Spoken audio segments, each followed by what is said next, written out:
Good evening and welcome to the Amateur TV Net, which is held every Tuesday night at 8 PM through VK3RTV. And hopefully you're watching via RF, which is the way we like you to watch, but if you can't, you can watch the Richard VK3 VRS's YouTube feed or his Discord feed. And before I forget, Happy New Year to everyone. Hopefully you've had a great year and next year will be even better, so let's hope for that. Stations that have checked in this evening: Bob VK3 BVR, Richard VK3 VRS, Mick VK3CA is watching, Mark VK3 PI, and a special welcome to Robert VK3 KRD, who is also watching this evening and hopefully will also be on RTV Transmit very shortly with a bit of help from me. First up will be Peter VK3 BFG, and then across to back to me then, Peter.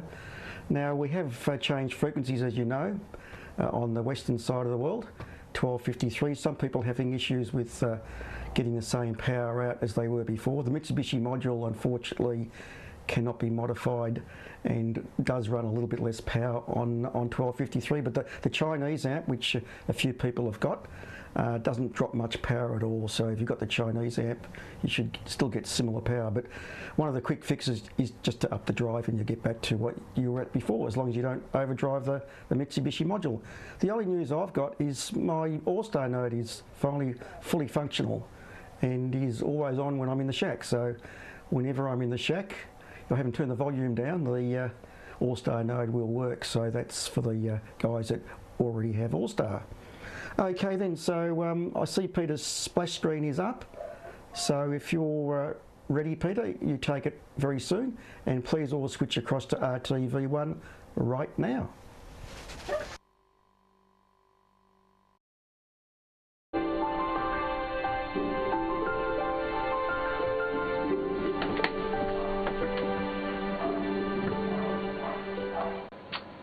Thanks, Neil, and good evening, everyone. I'm Peter, VK3BFG in Montana South.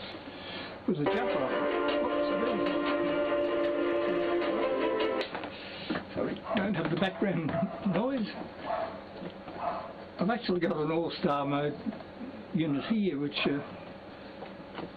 I have to impose on a friend to get going.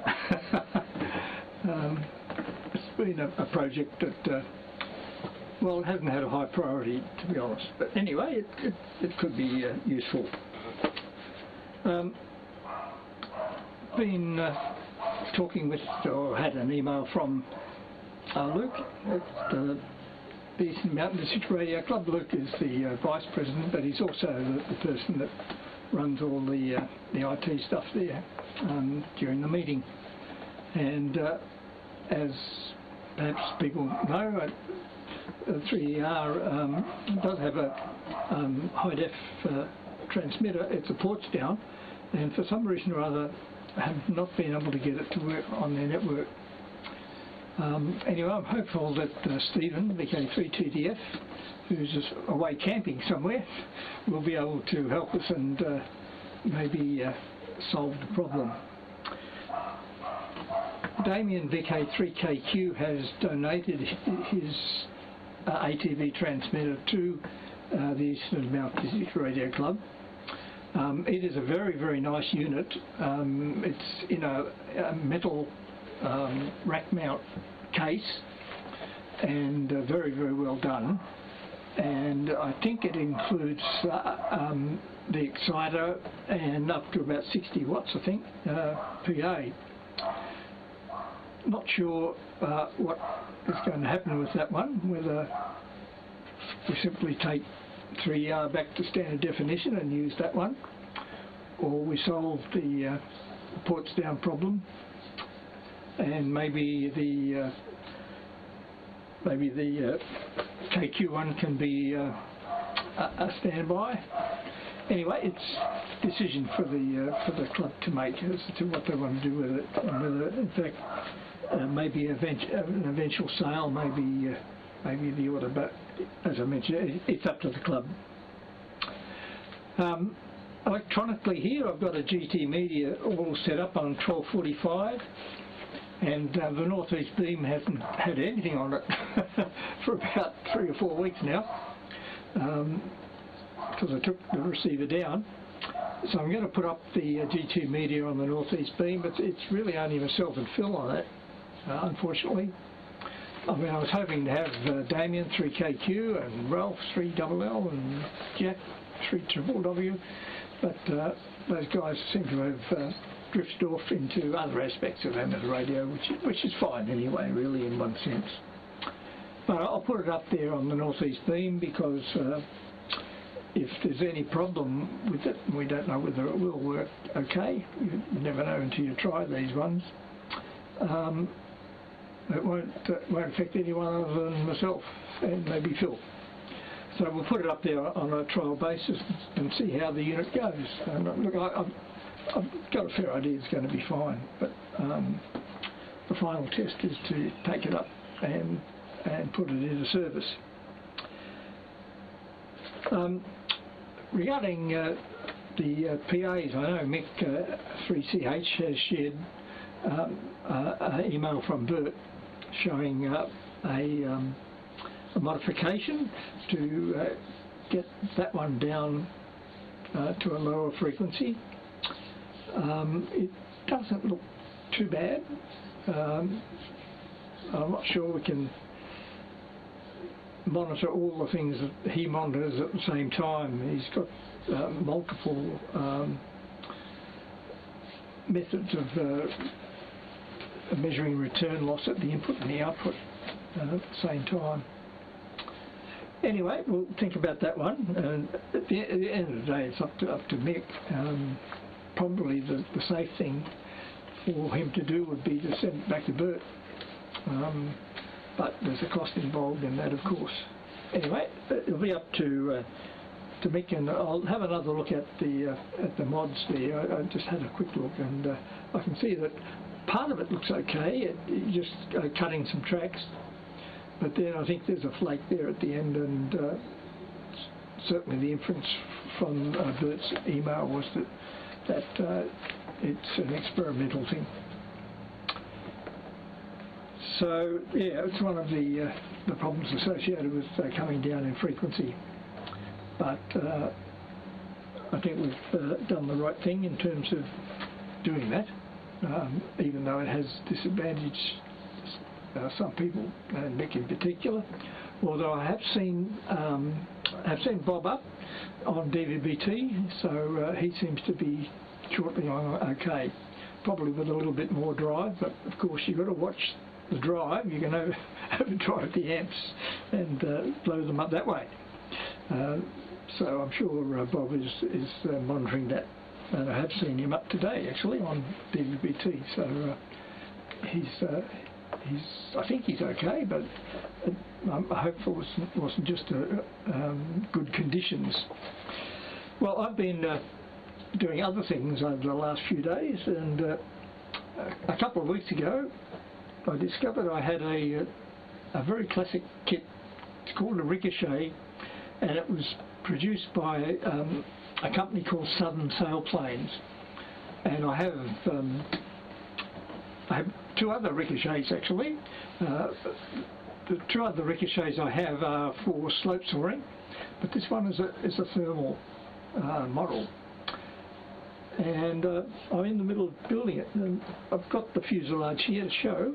It's as you can see, it's a very, very sleek piece of work, and although it doesn't look too much, that's taken me a fair bit of time to this point. You can see here the controls that I've got in there. We've got 3 channels there at the moment, and that's all that's needed for the thermal model. I think we better just turn that one off. Right. Yeah, that's all that's needed for the thermal model. It operates on rudder elevator, and the third one is for spoiler, which is a device that comes out of the wing to reduce the lift. And at the nose is going to be cut off, and it will have an electric motor in it rather than being winch launched. The little receiver is here. These are amazing little devices. Whoops. get it up so you can see it. Ah, there we go. There it is there. And you can see there it's got 2 leads out of it. Well, the antennas are actually at the end here, and it's only just the last bit, which I'll show you. Get it there you are. That's the antenna, and there's 2 of them. That's how long they are. You try and put them at 90 degrees, and it's amazing the range that you get out of them. You would think that, you know, that's just a little half dipole, basically. But that's what the antennas are, and you just try and put them at 90 degrees and keep them hopefully away, as far away from the speed control as you can possibly get. So there we are. It's a nice bit of kit. The elevators fit on these steel rods here, and the elevator drive is that one there with a lever, and the rudder drive is hidden under there. It's actually this one here, and there's a cable that's running down there, and it comes out of the back here, and I haven't put the rudder horn on there, so it just there's a little clevis that fits on there, and that's the rudder. So it is a very classic model, and, you know, very high quality. So it's going to look pretty nice. I'm waiting on some latex glue to arrive before I can start on the wings, but I haven't started on the wings. Anyway, we've got the fuselage pretty well all done with the electronics and all that. It takes a fair bit of time to work out where things ought to be, and the length of the cables and the push rods and all that sort of stuff. So yeah, that's what I've been doing, and I've been flying models for a very long time, and still flying the full size, of course. Anything that flies is okay as far as I'm concerned, but the models have been good. Anyway, that's about it from me. I think it's back to Neil now. We've got just a limited group this time, but it is that time of the year, and it's almost the new year. Reflecting on the year, well, it hasn't been too bad, I guess, and hopefully the next year's going to be even better. And the repeater's been going exceptionally well. I'm not touching anything. Occasionally it may need a software reset, but other than that, it hasn't given me any trouble for quite some time. I shouldn't say that. Anyway, Neil, back to you, VK3VCU. This is VK3BFG in Wanturna South. Catch you later, guys.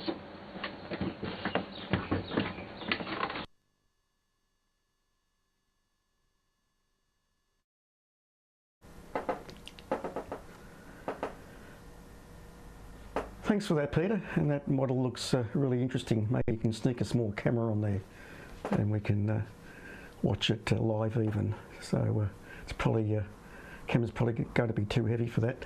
And we do have another aero modeler watching. Robert, VK3KRD, is also a keen aero modeler, and I think he'd be very interested in that model. He's got many scale aircraft actually. Yeah, he's got one apparently. Okay then, it's across to you, Ian. We do have about 10 watching on YouTube, which isn't bad considering the time of the year, as people are doing other things. So you know, people have got lives apart from amateur radio. So if you're ready, Ian, I'm on S, so it should be a very clean cutover. So take it away, Ian.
Is he looking like a stunned rabbit as usual?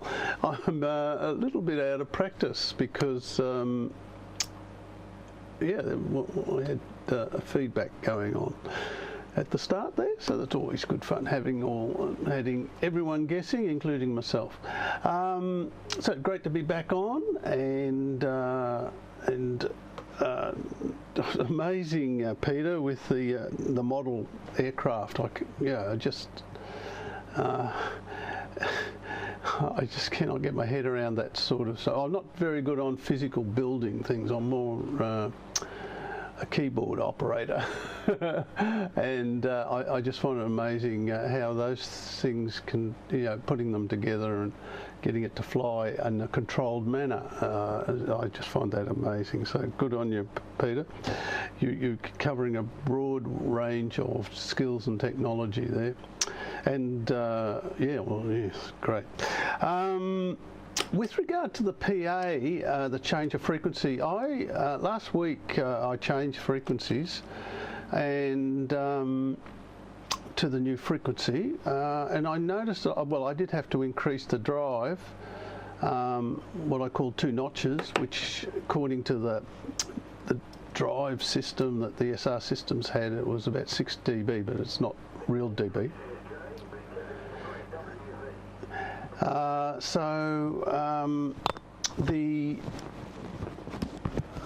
To get a reasonable signal in according to the signal meter. But tonight, when I checked it, I was well and truly into the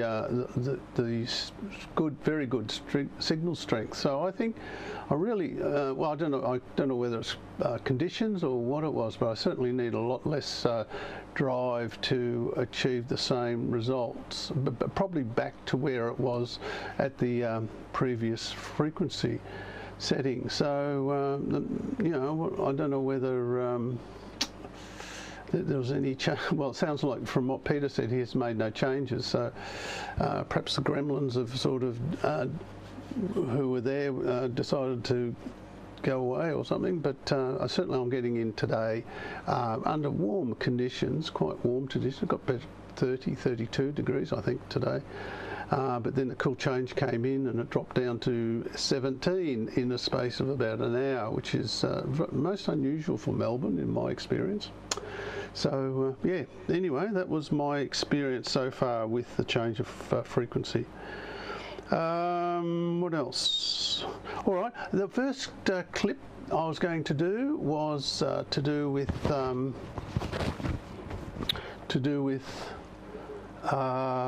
AI. So there's what I've got is a snippet from a QO100 net, which Michael EA7LIA gave a bit of a spiel on his experience with AI, which was and understandably quite frustrating the way it sort of behaved, but not unusual from my experience with trying to write software, especially new software using languages that are not well known. And perhaps in my case I was using languages that weren't particularly suited to the type of activity that I was trying to achieve. But anyway, I might talk a little bit more about that in after we look at what Michael's experience was. And I thank Michael for sharing that with us, because I never have come across anyone who's been able to have a very similar experience that I was having. And I might talk about the strategies that I used to, or some of the strategies that I found successful in trying to get around. And he gave a good hint too in his talk too, which I thought was, which I've since used and found it very useful. Anyway, without me rabbiting on too much more, let's see what Michael's experience was with AI in writing in the Go language.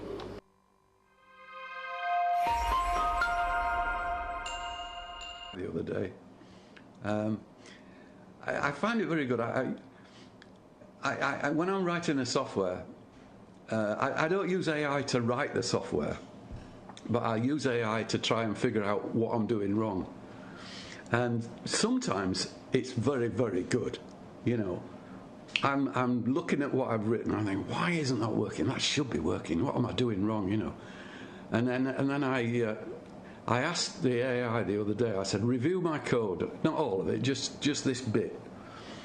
Tell me review it, I said. Because if you don't say that, it'll alter it for you. And I didn't want it to do that. I wanted to review their recommendations. So I asked it to review it, and it did. And it says, well, you're doing this wrong, and you're doing this wrong. So I said, well, could you fix that? And it comes back and says, yes, do you want me to? So I said, yeah, fix it. And it did. It did. It actually worked. So it can be very, very good. But the very next day, I spent like 5 hours arguing with AI because I'm using the development version of what they call bindings. I write in the Go language, and I'm using GStreamer, which is written in C. So you use a layer of software called bindings, which changes Go language into C language, right?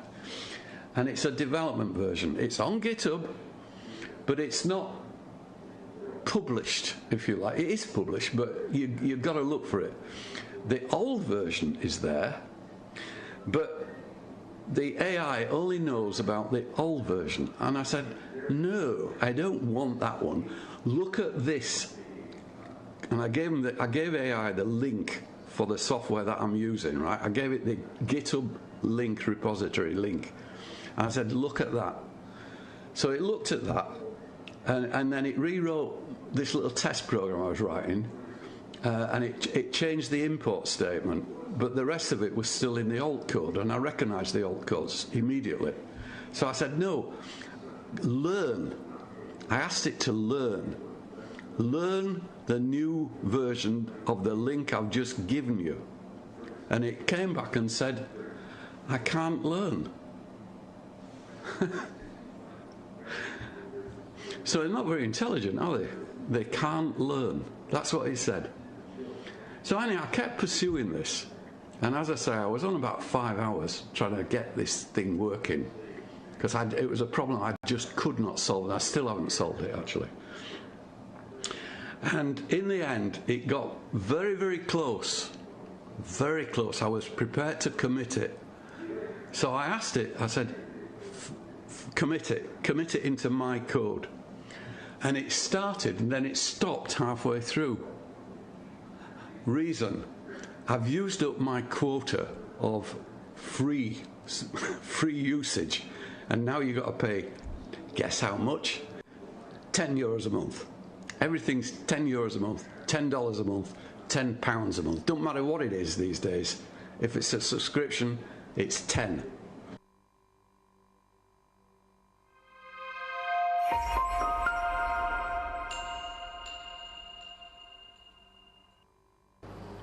So when I saw that segment on the QO100, I recognised the frustration that playing around with AI can bring, especially writing software. The unable to learn is an interesting concept.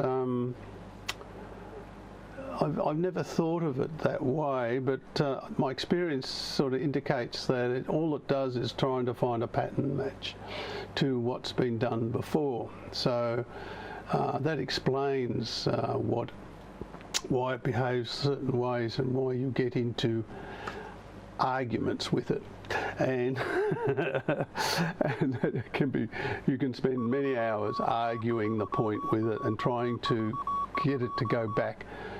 Often you'll find, what I find is it'll get a section right, and then you go on to the next step or the next piece of functionality or module, and it'll mess up, I was going to say perhaps an inappropriate word, but mess up the previous bit that worked. So you have to go and throw back at it and say, this worked, don't change this, use the techniques in this module in the next new section. So the classic is vMix scripting is based on Visual Basic, which, yeah, that's fair enough. It's been around a long time. Unfortunately, it's a very early version, 2.0 version of vMix. I don't know what it's up to now, 4, 5, something like that.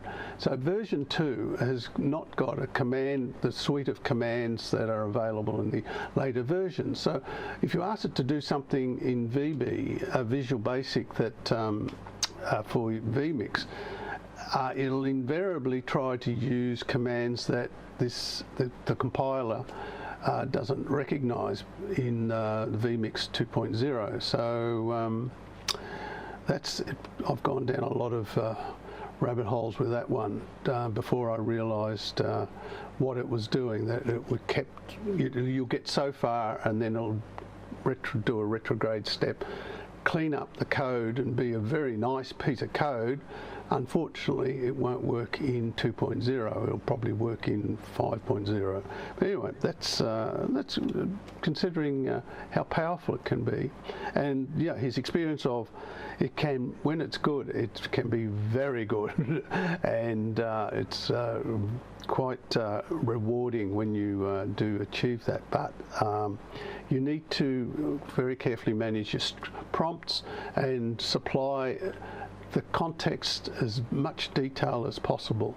And I often, once I've gone through a rabbit hole and come out the other side and survived, I often ask it to say, where did we go wrong, basically? What went right and what went wrong? And I use that as a model to throw back at the AI to get it to give it parameters and the boundaries of which it can't go outside of, because it'll actually say, I can't do this and can't do that for this particular environment or solution. So that was a technique I found very useful. But I do appreciate Michael for sharing that with us, and I sympathise with, and I recognise a lot of the frustrations that he came across, or all of them actually. So yeah, that's great. Also, let's have a break from me. I've got a quiz. Actually, I've got a new quiz, and what it is, it's the advanced quiz questions, but instead I've been using the 3-question format with about 20-second per question. And someone pointed out to me that these harder questions perhaps need a bit more time. And Peter, thanks for pointing that out.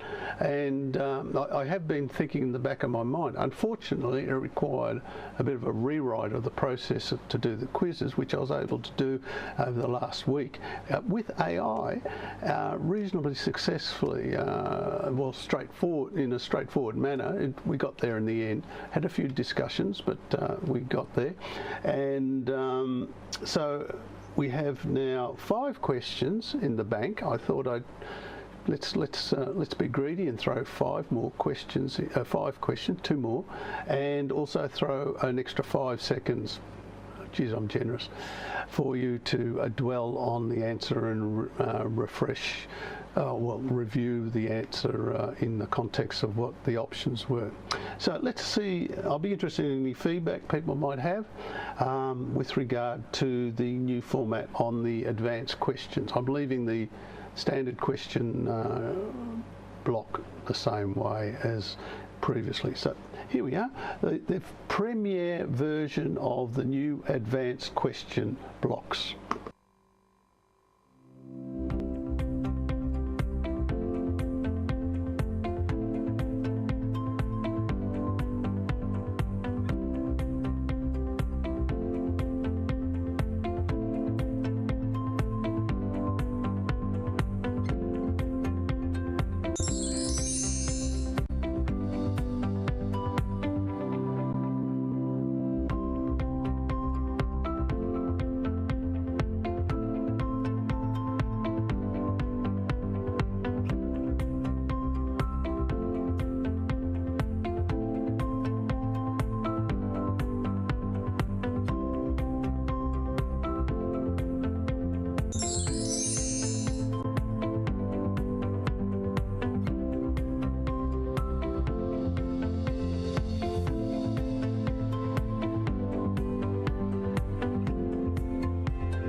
Great, so that's the extended play version of the advanced questions.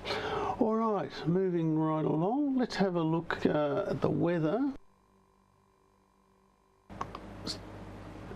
So what we have, that's the weather forecast for Melbourne for the next 5 days. So bit subject to a bit of change there, but reasonably pleasant. But let's go on to the tropospheric forecast. So yeah, it's rather interesting at the moment. Obviously that cool change has come down and disrupted things, but further on into the week we're going to get quite an interesting South Australia and Tasmania effect, and even across the Tasman. So yeah, people should be keeping an eye on what conditions are and checking out the beacons. So that's the lowdown on the tropospheric conditions at the moment for Melbourne and neighbourhood.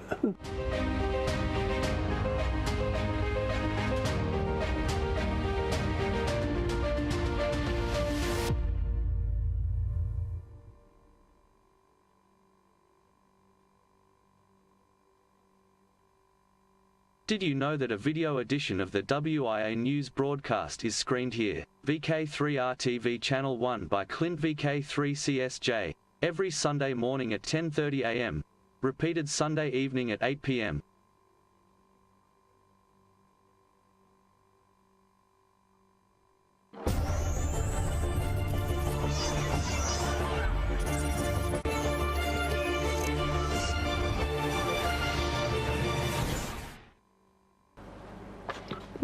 It's not what I expected, but anyway. Well, yeah. Anyway, let's keep moving. Calendar events, there's no changes there.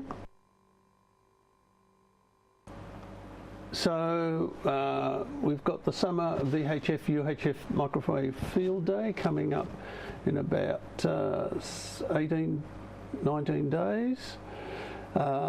So that's something to start preparing for. Ballarat Hamfest is the 1st of February, so that's not far away either, the end of January, and we're into January in a couple of days' time.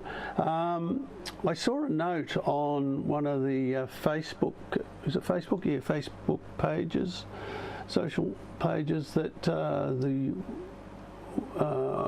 the Western group, I think it's Wyndham Amateur Radio Club, wasn't able to get the date that they usually have in February, or a date in February at their venue, and looks like they might be operating later in the year. So that's another one that's usually in February, but and it's well worth going to, as is the Ballarat one.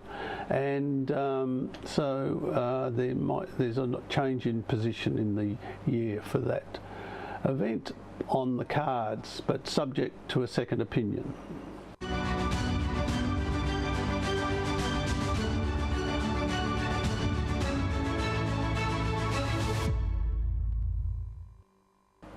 Great. All right. That's, I think, does me for the day, for the session, and I'm just wondering what happened to one of my clips that I was looking for. Anyway, all good.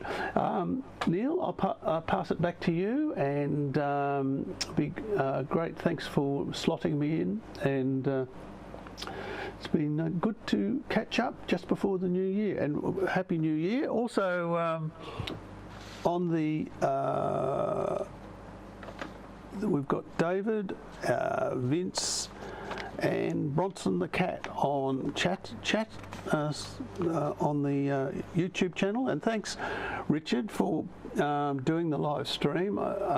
It saves me a lot of complexity. I mess things up enough without having to also live stream it, so it's great that you can do it, and been so not reliable, of course you're always reliable, but being so dedicated in doing it every week. So thanks once again to Richard, VK3VRS, for doing the live streaming. And of course that's, if you just search on YouTube channel, it's VK3VRS is the call sign to look for. All right, I'll do my outro and then pass a drop carrier and pass it to Neil.